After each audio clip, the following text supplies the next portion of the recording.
Hello and welcome. Sorry guys, I'm having some technical difficulties.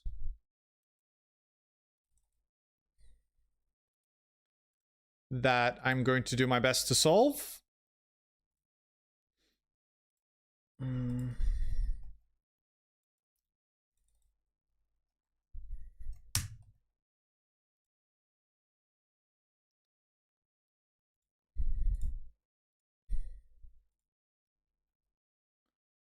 Okay, I think we should be back in business in a moment. There we go. Sorry about that. All right, we are back in business, I believe. And things are not super healthy in terms of the stream, but we'll keep an eye on it. Not much I can do for the time being.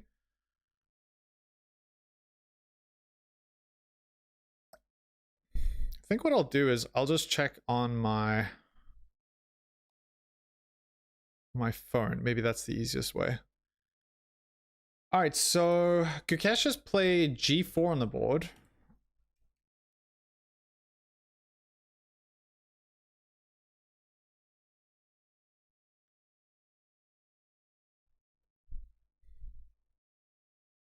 All right, I think I've got a little bit more stability on the internet side. Apologies for that. Okay, let's take a look.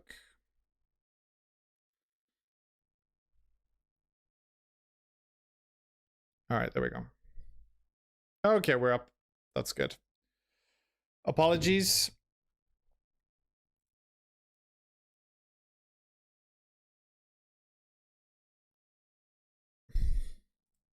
Not that we missed too much, to be fair. Okay, so instead of playing h4, we've got g4 on the board from Gukesh. But yeah, very difficult to make progress with the black pieces here. So let's play to e1 check, king to g2, and yeah, this is going to be a long one. We're in it for the long haul. There's no doubt there. In it for the long haul.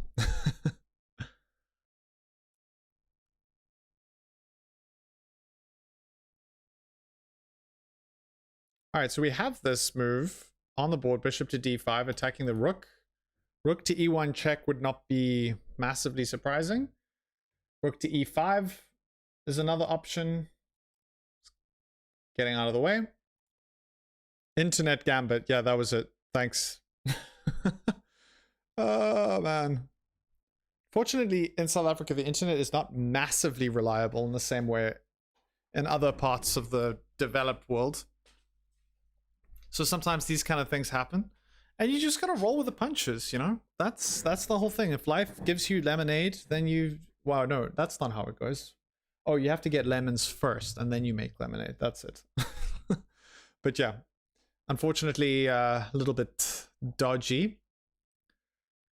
Okay, rook to e1 is the suggested move by the engine, but king to g2 and king to g5, actually. You can step forward with the king. Huh, maybe we are making some progress. Okay, but instead we start off with rook to d6. Let's take a look and see Gukesh make that move. Attacking the bishop. And then I guess what? Does the bishop just go back? Are we going to get a repetition here? Oh, it can't go back, of course, because it came from f3, didn't it? Yeah, it was attacked on f3. And now, what are we claiming? That this bishop doesn't have many great squares? We can play rook to c5, I guess. Just defend the bishop. This is a fine way of continuing. Rook to c5, bishop to a8, bishop to b7. We can play bishop to b7. Now rook to d1 check, king to g2. Rook to d2. To c5. Preventing, I guess, the king from coming into g5. And now we can start off with f6. I was thinking maybe we can play f5. Oh, bishop to c6. No, you can play f5. I want to play f5 so that I can play king to g5 and then possibly either h4 or f4 would be my idea.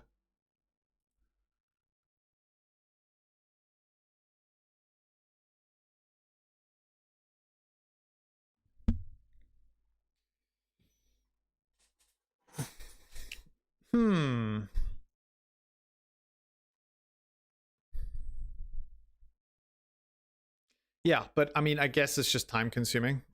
And in a situation like this, I mean, there's just so much time. You can spend tons and tons of time.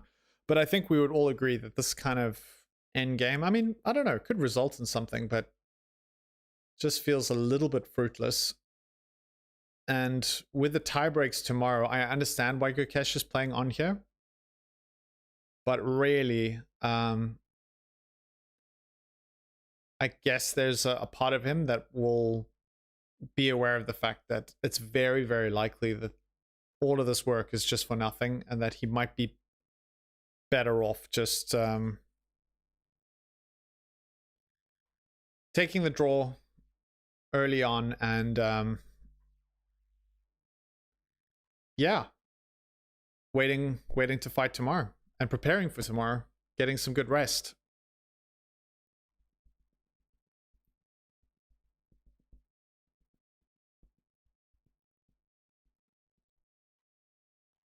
Okay, that's good. It looks like my internet is starting to sort itself out.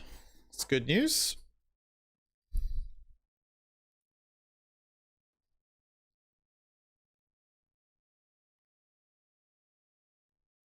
Thing deciding, where is he going to put his bishop? What square?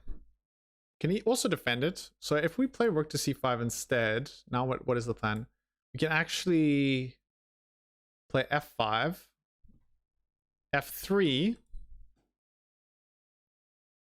to d7, king to f2,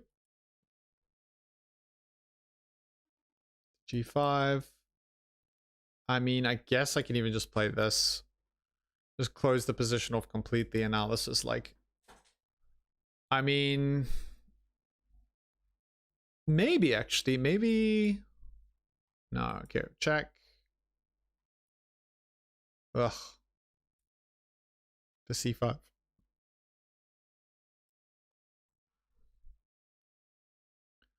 No. Yeah. I just don't see it.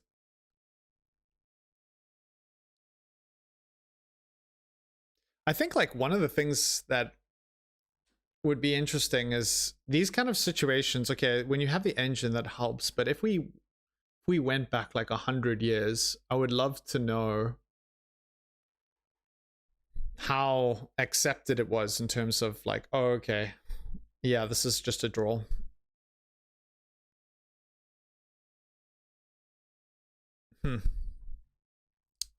Actually want to ask ChatGPT what it says about it.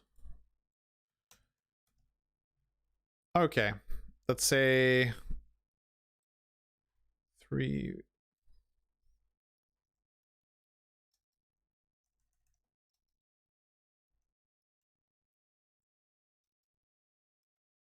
On king side. Players. Yeah, play this position 100 times, then you know that's probably true.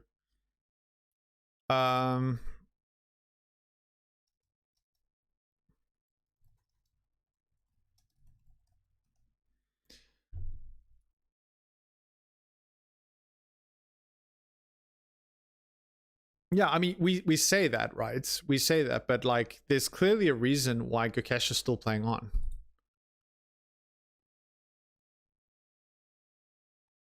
Like, if it was completely certain, like, the point is that it's still possible to blunder. And if we were dealing with like 2 engines, then yeah. But I mean, it's difficult to know how exactly you blunder and exactly where your chances come from. But nobody's perfect. People are capable of making mistakes. But yeah, I think knowing that with semi-accurate play, because it's not even perfect play. That's an important factor. Just exhaust the older guy, maybe? Could be. I mean, that could be a factor. I guess Gukesh might be saying, well, I'm young, I'm full of energy, I have what it takes to go into the rapid and have energy. Ding, you're older, you don't have the same kind of freshness that I have, and I'm gonna weigh you down in the game before. So could be.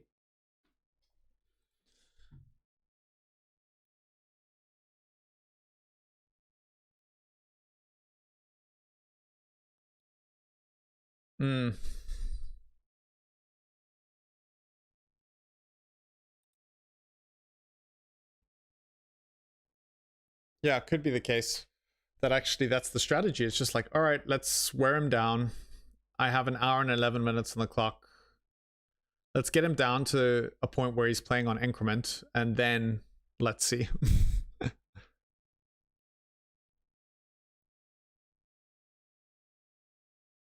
Because that is the one big difference in these time controls, is that, like, so there's a 30-second increment, which is still plenty, right? That's a lot. But I mean, if you get down to increment and there's some weird thing that happens, again, I wouldn't be able to say what that would look like, but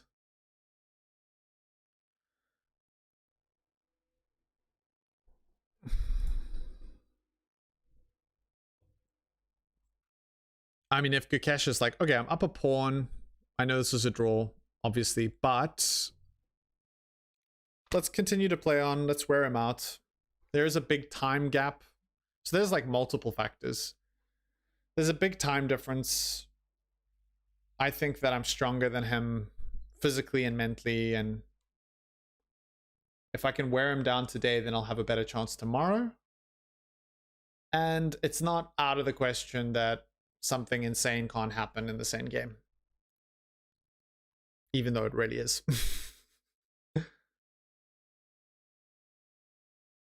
But yeah, the other side of this is like Ding's not blitzing out moves either. So he realizes that he needs to be quite cautious. And yeah, take his time. Okay, he's about to make a move. He played bishop to b7. Let's watch him make that move live.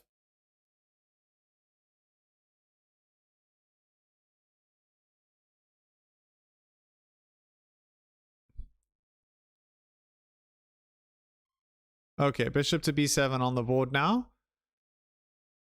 And Gukesh arrives just in time to follow up. But he will probably take his time here too. Although we have already seen a move. He plays king to g5. Okay, so he's taking this opportunity to move in with his king. Probably trying to set up some kind of pawn break.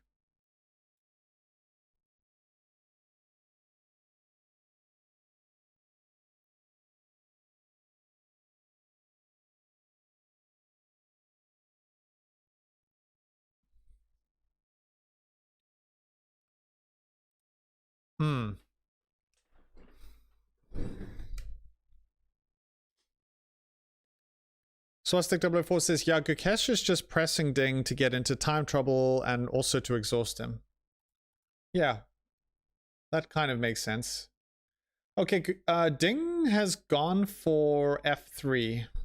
So he's like, okay, before any shenanigans happen, gonna push f3.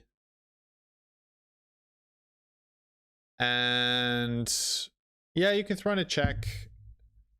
I mean, okay, f5? You can also play f5.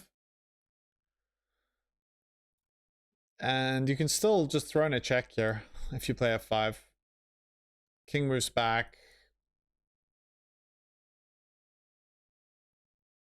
Yeah.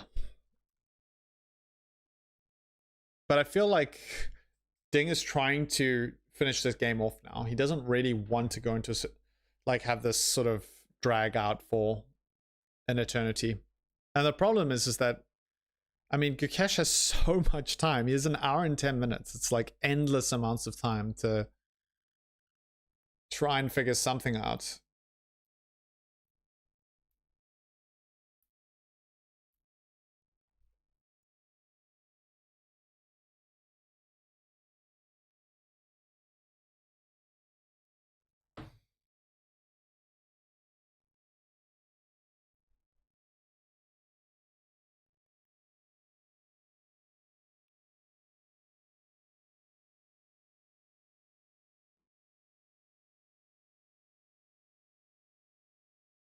Hmm.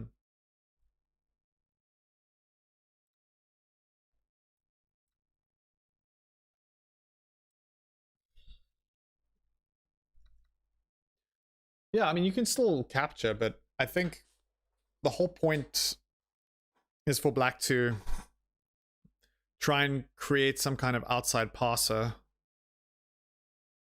or any kind of pass pawn would be a victory. Okay, so we see f5 on the board, and now I guess the question is, will Ding just push this pawn forward? But it feels like we could have a long grinding endgame if this ends up happening. So we have f5, f4. I mean, we've already had a bit of a grind. And we are going to see a quick reply from Ding, even though he's not at the table. He's going to come back in a second, make a move. And that move is... I have no idea. Let's see. Okay, he takes. He takes. Obviously, this is the fastest path to a draw. So he captures. I don't know why my board's not updating. Okay, f5. Takes and takes. Huh, that's strange. Why is the live board not updating now? Ah, it's definitely not updating because the clock's not even moving. Okay, sorry folks, let me see if I can fix this. Pretty sure we've had an exchange if I'm not mistaken. Let's take a look. Okay, what I'll do is I'll just refresh this. Can I refresh it? How do I refresh it? Okay, that board looks fine. This. Refresh cache of current page. Let's do that. This should get us where we need to go. Okay, we're all up to date. So there was an exchange on G4. And yeah, now there's obviously still the same pawn advantage, but it's just very difficult to do anything. So, if you're Ding, what do you do now? H takes G.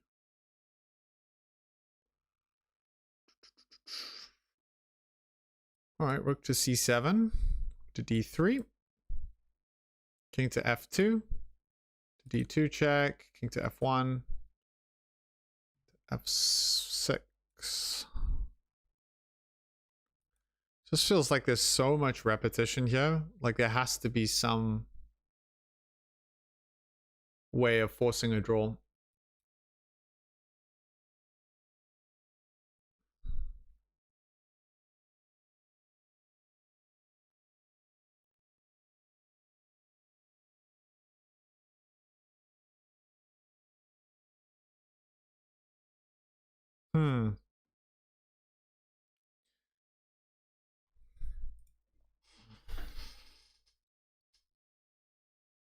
Yeah, well, at least we're one step closer to kind of like equalizing.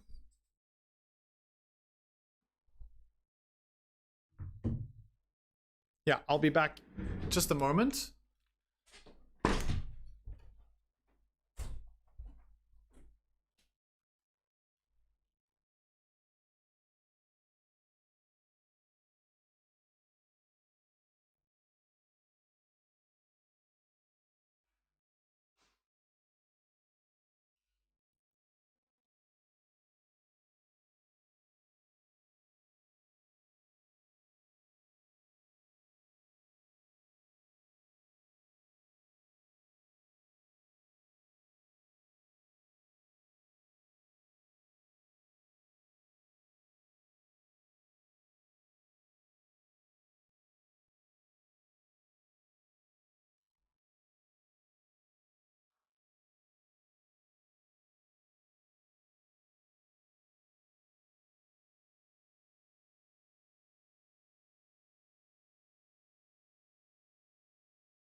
Okay. Keep doing a great job, says Ricardo Silva. Thank you. I don't know if you're referring to me or to the players, but either way, I appreciate the support, and I'm sure they do too. Is G still thinking? Come on. Yeah, it's a bit of a marathon, actually. Okay, let's get the board live. And got the rook on b4. Bishop has come to f7. Let's take a look at this live. Okay, so Gukesh with the black piece is about to play bishop to f7. And I think like if we saw a situation where there was like a decisive result, this would be like one of the most legendary and kind of out of nowhere swings in a game ever. It would go down in history, no doubt. It would be like one of the most epic games probably ever. Because everyone was just sitting back and like, just waiting for this to end in a draw. Oh, that was nice. There was some kind of attacking prospects out of the open for Ding, but then things fizzled. There was this long end game that was actually going to be a draw, and then suddenly something insane happened. That could be exciting, but very unlikely.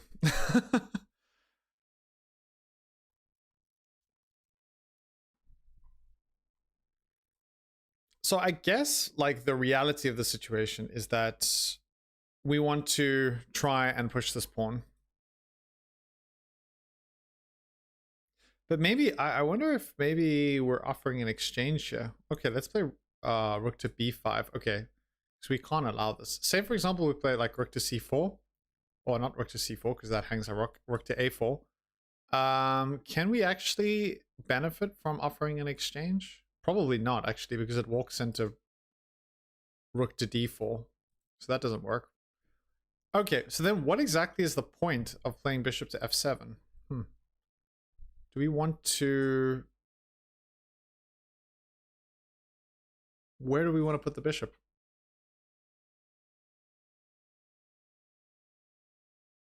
Or maybe is it to create some room for our king? Okay, let's play rook to b5 anyway. To d1 check. To b5, rook to d1 check. King to f2. Now bishop to c4. Maybe this move is kind of like anticipating the fact that the rook wants to come to b4. And by putting the bishop on f7, we're actually saying, okay, cool. Well, if you do go to b4, we can put the bishop on c4.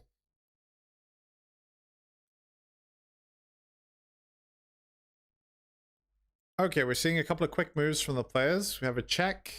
King has moved to f2. Rook to d2 check. King moves back to g1. Are we going to see draw by threefold repetition? Has Gukesh had enough? Okay, so there's the first check. Alright, so Ding moves back. Gukesh is trying to beat Ding over the clock time. Yeah, like 16 minutes, the 30-second increment in a very drawn position. I think you'd have to do a lot to try and make the clock a factor in this game.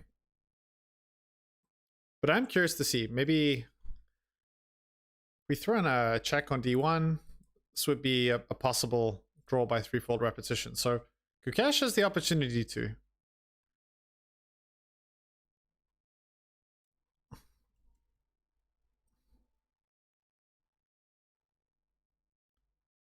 Okay, but wow, okay, he plays king to f6. So Ding throws in a check, and now Gukesh can actually play king to e5. Just bring his king out of the open. That's quite surprising. But then just rook to b5 check. And the gig is kind of up, I guess. I mean, it feels extremely dicey walking walking down the board here. Don't think you can get away with this. This would be pretty insane. Oh, you can actually, but you're giving up your pawn. That's the problem. Yeah, this has got to be a draw. And I think, I mean, Gukesh has to realize here this is... Yeah, if he wants to carry on playing, that's fine. He's going to definitely wear Ding out a little, but at the same time, he's going to be wearing himself out. I think it's wise to just take this one on the chin and realize this is not going anywhere.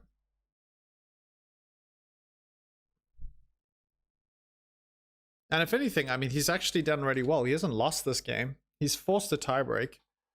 And it's quite possible. Let's take a look at Polymarket out of interest. Let's do that.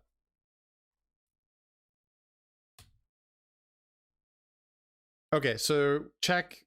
The king retreats back, and then we have rook to b4.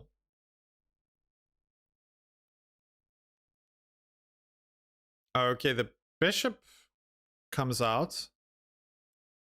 And yeah, no sign of Gukesh trying to like repeat.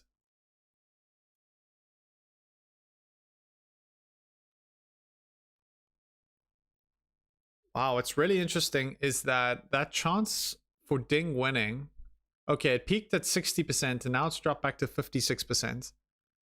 So even though the bookmakers keep saying, oh, we're expecting Ding to win in the tiebreak, we're expecting Ding to win in the tiebreak, Polymarket is still only giving Ding a 56% chance. So it's not like an enormous advantage.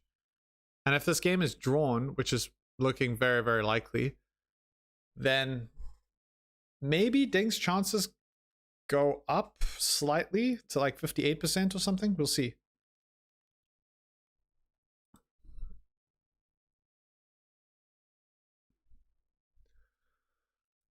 B5 to C2 to A5. I think the whole point is like it's not actually possible for there to be a pawn break. Because all you need to do, right, is have the rook either on the 4th rank, so that this pawn break f4 is not possible, you just take, or on the 5th rank, because of the fact that still, you can't play that because now you're in check. So it's not even really that complicated.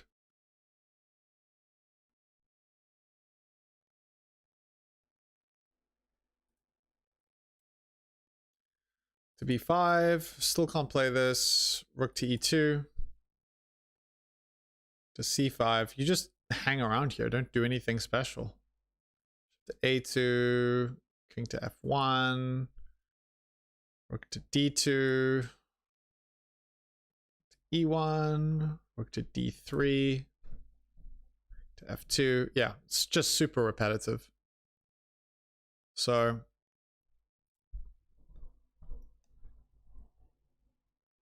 Gukesh obviously has some bigger strategy in continuing play here, and the fact that he has no intention of taking a draw, we might be here for a while. Like this might drag out for another hour and a half.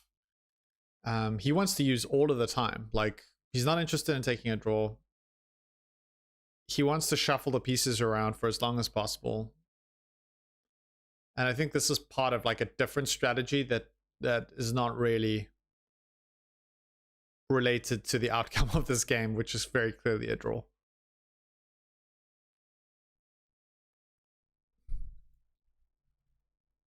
Because I can tell you now, if he was playing in like Title Tuesday, this position came up, both players would have probably accepted a draw a long time ago. And that's in a blitz game, right? Where the time controls are so short that anything can happen. Or maybe they wouldn't have. Maybe they would have carried on playing.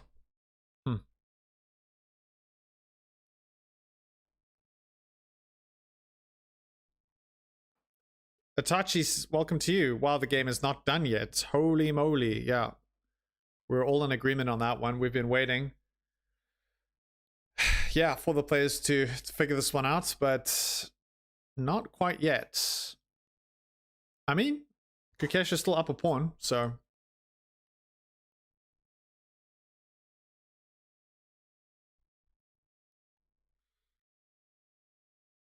that may or may not be a factor.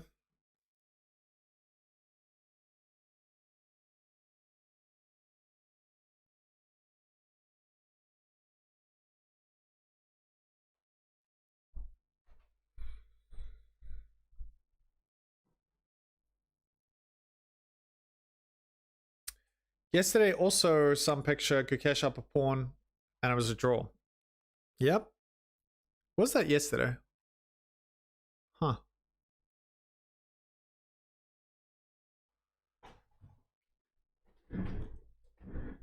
Yeah, but Ding's... I mean, he is still using plenty of his time. Okay, we're about to say Ding, make a move. He plays rook to a4. Let's watch him make this move. Hopefully we can get it on the overhead shot. That would be quite cool.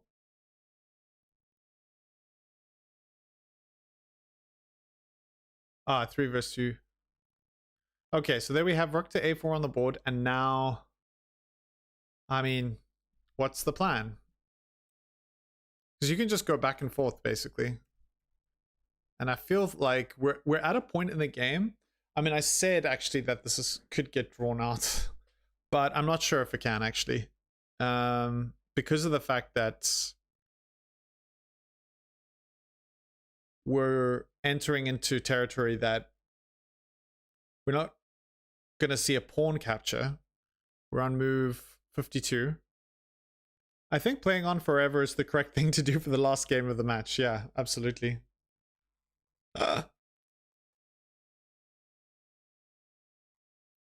Yeah, then I mean you can't win or lose if you're still playing the game. Gosh.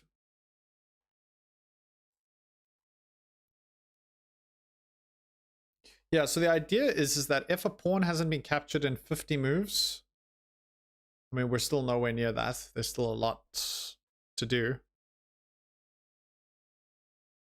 But then it's a draw. And it might be the case that, like, with the rook on the 5th rank or on the 4th rank, white is not going to be able to push this pawn without it getting captured. And Ding can simply just wait and say, okay, cool. Do whatever you want. Like, if you want to throw in a check, it's just going to be a repetitive thing. I'm just going to go back and forth.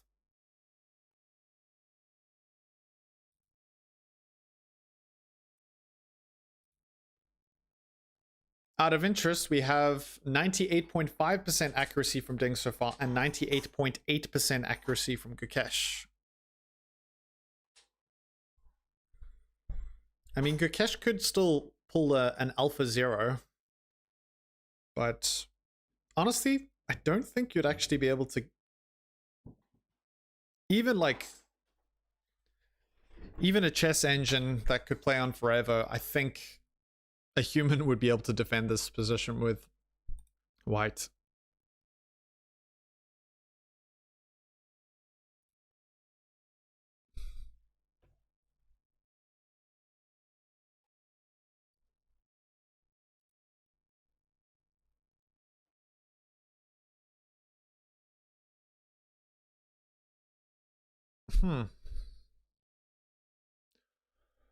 Okay, rook on a4. And now, rook to b2 from Gukesh.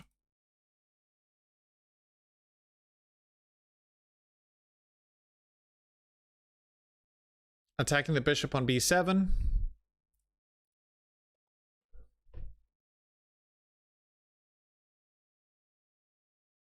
And now I think we're probably going to see Ding starting to move a little bit faster. I mean, he is all the way down to 12 minutes.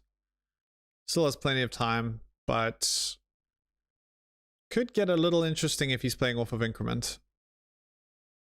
But still kind of difficult to screw up, really. Can just retreat our bishop to a8. Way into the corner. Move back with our king to f6. Bishop to g2, to b1 check, king to f2, to b2 check, to g1. Just don't need to do anything. And that's always the biggest problem with these types of positions, that white just doesn't need to make progress, and white can just say, cool, if you want to check me, go ahead. I'll take draw by threefold repetition anytime. The onus is on black to try and make something happen here.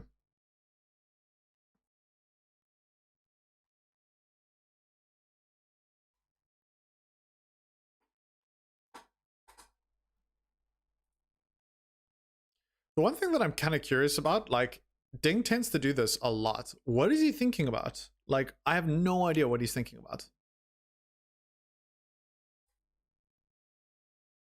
Like, I get that he's trying to be careful, but like, man, he's down nearly an hour in comparison to Gukesh. That is a long time.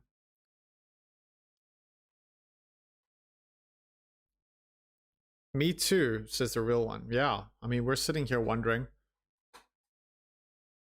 what exactly is he thinking? I guess like part of it is also like, no, I actually have no idea. I have no idea. A8 or G2, yeah. I really don't know what he could be thinking. Can't play F4. And if you can't play F4, then your advantage is meaningless. It's that simple. So unless you accidentally walk into a situation where F4 is possible, there shouldn't be any concerns.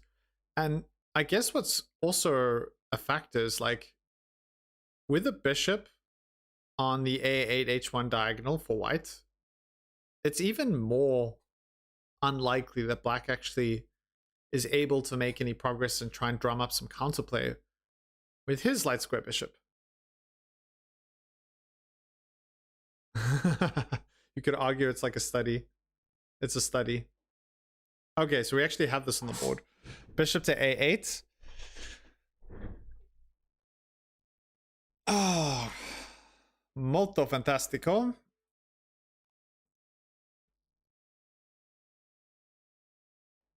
All right, there it is.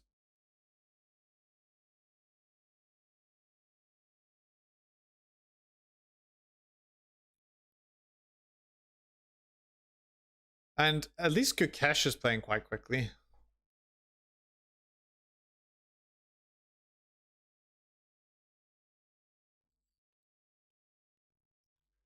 Yeah, I think Nakamura is probably going to be raging. He's going to be like, why did they carry on playing? It's so stupid. They shouldn't have carried on playing. Yeah. I mean, look, I don't think the last part of this game has been remotely near as exciting as maybe some of the stuff we saw yesterday. But I'll say this. I'm not in this position. If you were playing for like $200,000, wouldn't you be inclined to, you know, cross your T's and dot your I's and make sure that you didn't have any regrets? Like, you're not going to be able to come back here to this moment, and even though it might be like, oh yeah, this is obvious, like, I think it's important to... What just happened? What just happened? What? What just happened? Guys. Oh my goodness. Oh my goodness. Oh my goodness. Rook to F2. Rook to F2 is a huge blunder. Guys. Is this real? Is this real life?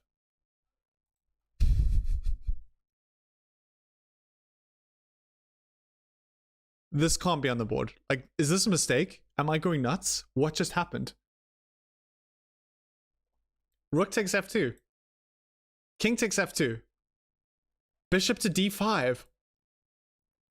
Bishop takes D5. King takes D5. King to E3. King to E5. Zugzwang. Oh my gosh. Oh my gosh. Oh my gosh.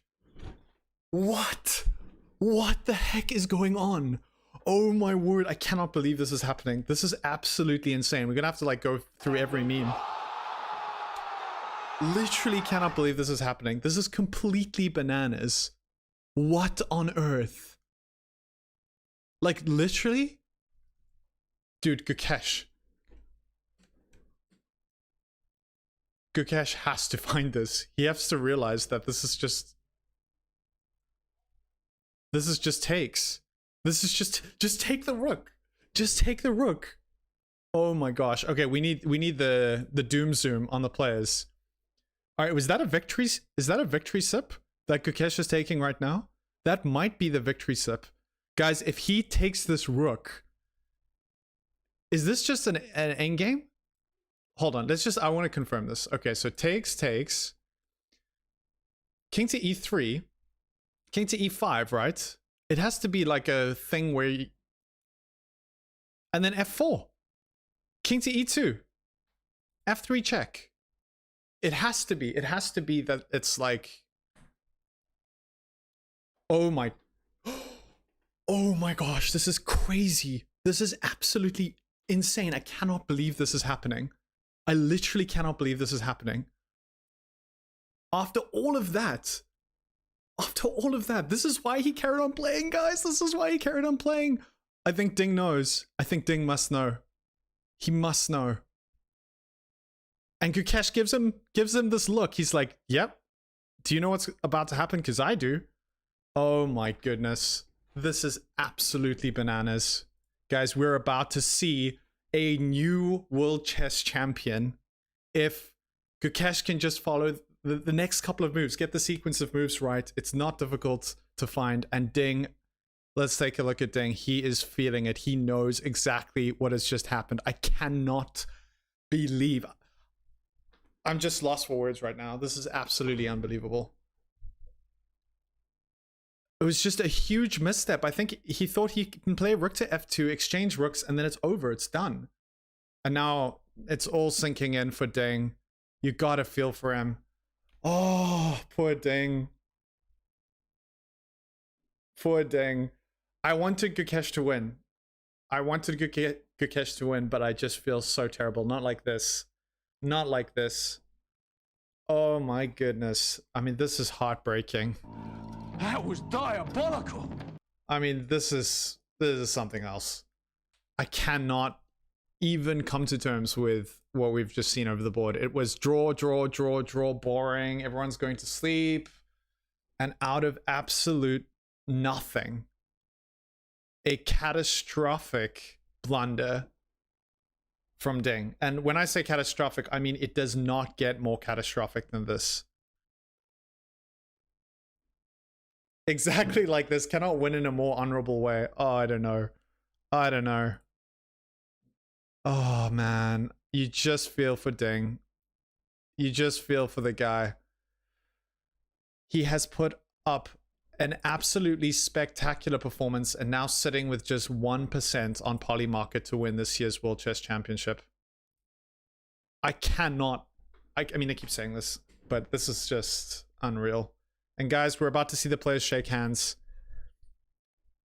Ding already knows that this is all there is to it. They shake hands and we have a new World Chess Champion. Some audio from the venue there.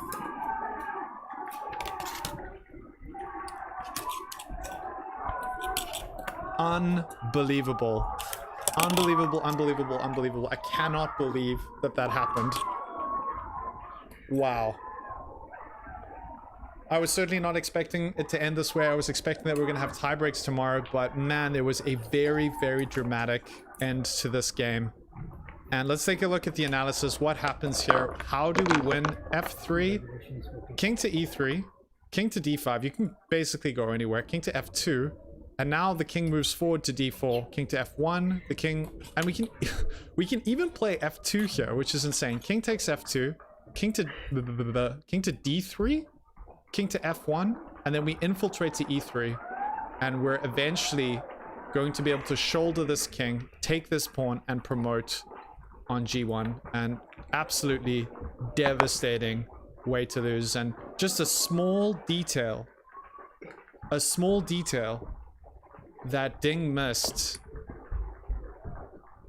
before he offered this exchange of rooks, and this is not just like a small mistake. This is a blunder of absolutely catastrophic proportions, the likes of which we probably won't see again, possibly in our lifetimes. This is unbelievable, and I mean, you have to feel for Ding.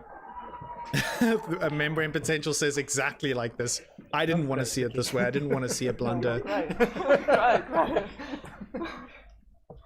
But Gukesh, absolutely thrilled. He is the youngest ever world chess champion at the age of 18.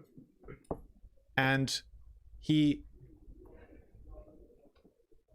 is just taking a moment to gather himself, obviously overcome by emotions right now. This is such an enormous moment for chess and for Indian chess, for yeah, just for chess in general.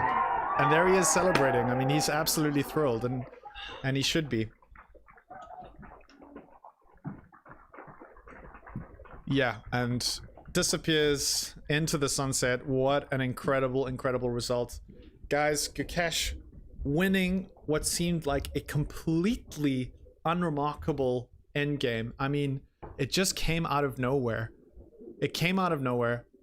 The game from start to finish. In fact, if we take a look at the moves, it's just a white line, and then at the very end there's just an enormous dip.